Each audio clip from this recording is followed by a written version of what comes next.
ಶಿವ ಒಳ್ಳೇದ್ ಮಾಡ್ಲಿ.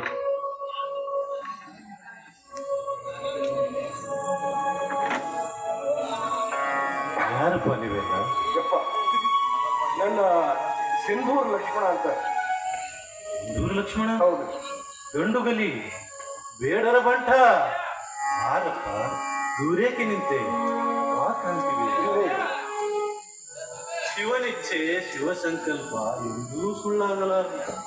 ಲಕ್ಷ್ಮಣ, ನೀನು ಅರಭಾವಿ ಅರಣ್ಯಕ್ಕೆ ನಿನ್ನ ಬಳಗದವರೊಂದಿಗೆ ಬಂದದ್ದು ನನಗೆ ತಿಳಿದಿತ್ತು.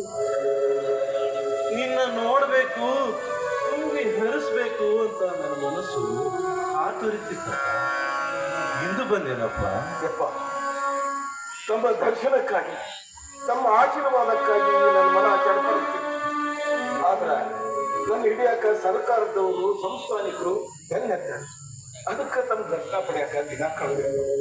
ಯಪ್ಪ, ಈಗ ನಾನು ನಡೆಯೋದಾರಿ ತಪ್ಪೋ ಸರಿಯೋ ತಮ್ಮಲ್ಲಿ ಕೇಳಬೇಕು, ತಮ್ಮ ಅನುಗ್ರಹ ಪಡಿಬೇಕು ಅಂತ ಆ ಸಿರಿವಂತರ ಉಡಿಯಲ್ಲಿ ಉಳಿದು ಬಂದಿದ್ದೇನೆ. ಯಾವುದಕ್ಕೂ ತಾವು ಅನುಗ್ರಹಿಸಿದೆ. ಲಕ್ಷ್ಮಣ, ನೀನು ತುಳಿಯುತ್ತಿರುವ ಹಾದಿ ಸರಿಯೇ. ನೀನು ಮಾಡುತ್ತಿರುವುದು ಒಪ್ಪೆ. ಕಷ್ಟದಲ್ಲಿ ನೆಲೆಸುತ್ತಿರುವ ನಿನ್ನ ಕಾಯಕ ನಾಡುತ್ತಾಯಿ ಮನ ಮೆಚ್ಚುವಂತಹದ್ದು. ನಿನಗೆ ನನ್ನ ಸಂಪೂರ್ಣ ಅನುಗ್ರಹವಿದೆ. ಜೀವನದುದ್ದಕ್ಕೂ ನಿನ್ನ ಜೀವನ ಇದೇ ದಾರಿಯಲ್ಲಿ ಕೊನೆಗೊಳ್ಳಲಿ. ಶ್ರೀ ಗುರು ದುರುದುಂಡೇಶ್ವರ ಸದಾ ನಿಮ್ಮನ್ನು ಹರಿಸಲಿ. ಉದ್ಧಾರಾದ ಅಂದಂಗ ಇವ್ರು ಯಾರು? ಯಪ್ಪ, ಇವರು ನನ್ನ ಅಳಿಯ.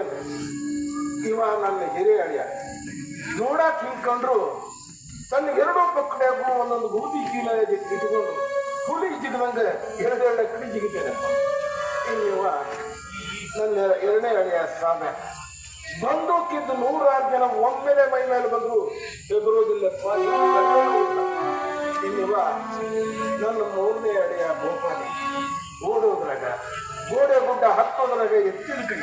ಇವನು ಸರಿ ಸಮಾನ ಓಡೋಕಂದ್ರೆ ಸುತ್ತು ಬಿಟ್ಟು 11 ಸಂಸ್ಥಾನಗಳು ಇಲ್ಲಪ್ಪ ಸರ್ಕಾರದಲ್ಲಿ. ಇನ್ನಿಕ್ಕಿ ನನ್ನ ತಂಗಿ ಗಂಗವ್ವ. ನಿನ್ನ ತಂಗಿ ಗಂಗವ್ವ? ಹೌದ್ರಿ. ಈಗಿದು ಒಂದು ಕಥೆನ ಐತೆ. ಬಾಳಿಂದಾರ್ಯಾಗ ತಂದೆ, ತಾಯಿ, ಅಣ್ಣ, ತಮ್ಮಂದಿರಿಂದ ಪರದೇಶ ನಾನು ಅಂತ ಹೇಳಿ ಸುತ್ತಮುತ್ತಿನ ಕೆಟ್ಟ ಹಾವುಗಳಿಗೆ ಹೆದರಿ ಜೀವಿಸಿಕೊಂಡು ಜೀವ ಕರ್ಕೊಳಕ ಹಾವು ಬಿದ್ದಿದ್ವಿ. ಏನೋ ಆ ನನ್ನಪ್ಪ ಅದ ಸಿಂಧೂರನ್ನ ಹಡ್ಕೊಂಡು ಅಡವಿ ಕೂಡಿ ನಮ್ಮಿಂದ ಆಯ್ಕೆಲ್ಲ ಮಾಡ್ತಾರೆ. ಈಗ ನನಗ ಈ ತಂಗಿ ಗಂಗವ್ವನ, ಆ ನನ್ನ ತಂಗಿ ದುಂಡವ್ವ ಜಾಣ, ಆ ತಂಗಿ ದುಂಡವ್ನ, ಈ ನನ್ನ ತಂಗಿ ಗಂಗವ್ವ ಜಾಣ. ಯಪ್ಪ, ನಾವು ಇದು ಬಿಟ್ಟಿಕ್ಕಿರೋದಿಲ್ಲ. ಎಲ್ಲರೂ ನಮ್ಮ ಆಶೀರ್ವಾದ ಪಡಿಬೇಕು ಅಂತ ಆಪರಿಸಿದ್ರು. ನಾವೇನಪ್ಪ, ದರ್ಶನ ಕೊಡೋದಕ್ಕಾಗಿ ನಾವು ಈ ಒಂದು ಮಠದಲ್ಲಿದ್ದೇವೆ. ಮಠಕ್ಕೆ ಬಂದವರಿಗೆ ನಮ್ಮ ದರ್ಶನ ಹಾಗೇ ಆಗುತ್ತದೆ. ಆದರೆ ಶ್ರೀ ಗುರು ದುರುದುಂಡೇಶ್ವರ ನನಗೆ ನಿಮ್ಮ ದರ್ಶನ ಮಾಡಿಸಿದರು. ನಿಮ್ಮ ವೀರ ಸಂಕಲ್ಪ ನೆರವೇರಲಿ. ನಿಮ್ಮ ಕೀರ್ತಿ ಅಜರಾಮರವಾಗಿರಲಿ. ಈ ತಮ್ಮ ಆಶೀರ್ವಾದದಿಂದ ಕಾಲಕ್ಕೆದರ ಎದುರು ಬಿದ್ದು ಬಲಿಷ್ಠ ವೈರಿ ಹೊತ್ತಿ ಹರದು ಕುರಳಿಗೆ ಕನ್ನಡ ಮಾಡಿ ಹಾಕೊಂಡ ಪ್ರಚಂಡ ನರಸಿಂಹನ ಆದರೂ ಲಕ್ಷ್ಮಣ, ಬ್ರಿಟಿಷ್ ಸರ್ಕಾರದವರ ಅಂತಸ್ಥ ರಾಜಕಾರಣ ಬಹು ಸೂಕ್ಷ್ಮ. ನಮ್ಮವರ ನಡುವೆ ಮತ್ಸರದ ಹೊಗೆ ಎಬ್ಬಿಸಿ ತಮ್ಮ ಬೇಳೆ ಬೇಯಿಸಿಕೊಳ್ಳುವರು.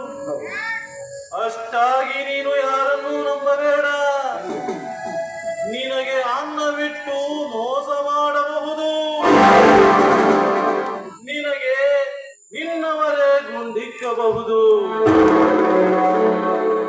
ಕಾರಣ ಚಾಣಾಕ್ಷತನದಿಂದ ಜಾಗರೂಕನಾಗಿ, ಧರ್ಮದ ದಾರಿಯಲ್ಲಿ ವೀರತನದಿಂದ, ಬಡವರ ಉದ್ಧಾರಕ್ಕಾಗಿ, ನಾಡ ತಾಯಿಯ ಬಿಡುಗಡೆಗಾಗಿ ಹೋರಾಟ ನಡೆಸು ಕರ್ಮವೀರ.